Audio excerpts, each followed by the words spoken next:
let's first start off with the question of the week. So we got a couple questions, but the first one that came in, I thought was a really interesting one, and it has a couple different meanings. But the question that came in was, how do you buy another MSP with no money down? So I know you've got some M&A experience, so I'll let you go first. But how do you buy another MSP with no money down? So I don't know what your experience is with this, James, but I I did buy books of clients, which is really what you're talking about if you don't put money down.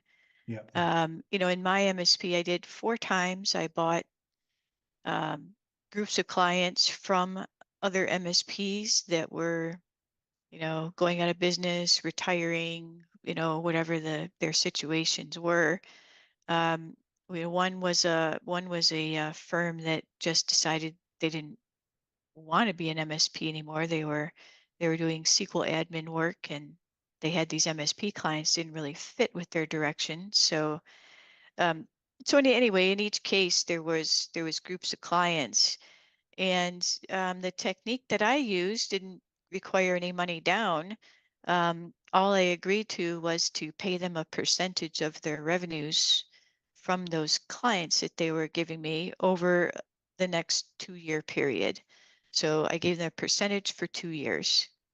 And then after that, the clients were mine. And I did require that they help with the transition, just like you did if you were buying a company. yeah, that's smart. So they went with me to sign the new contracts and, introduce me and get that warm endorsement to the new company that's going to be managing you.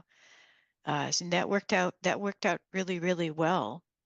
Yeah, So that's one technique you can use. What yeah. what do you got, James? Well, there's to me there are kind of two parts to this. One, what came to me first was exactly what you said. When you're buying a book of business, it's normally a smaller MSP, and think of it like a either an earnout or a referral fee, whatever you want to call it. But it's pretty simple, and you just pay a percentage over a period of time. And I'm curious, are you able to share what type did you the percentage was it on revenue or was it on gross profit?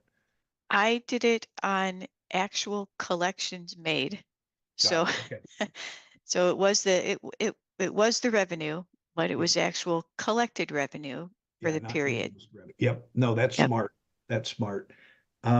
So yeah, that's part one. Another part that it could mean, I'm not sure if this was the real question, but if you're buying another business and you structure your deal, but you're talking about putting your own money down or someone else's money down, you could go to the SBA. SBA in 2024 changed uh, the requirements. They'll lend up to 100% of the money now. So you could use the other company's assets and cash flow to get 100% loan. If it calculates properly, then you don't have to put any of your own money down.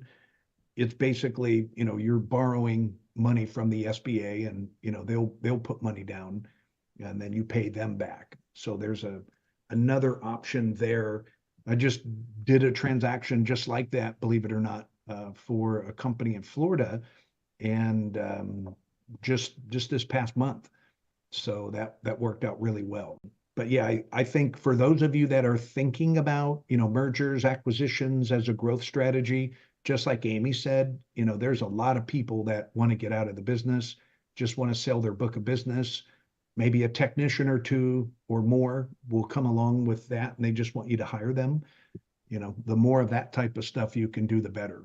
I know it worked out well for you guys, Amy. Yeah, there are a lot of people retiring out of the industry right now. So there's quite a lot of opportunity out there to pick up businesses for some reasonable terms.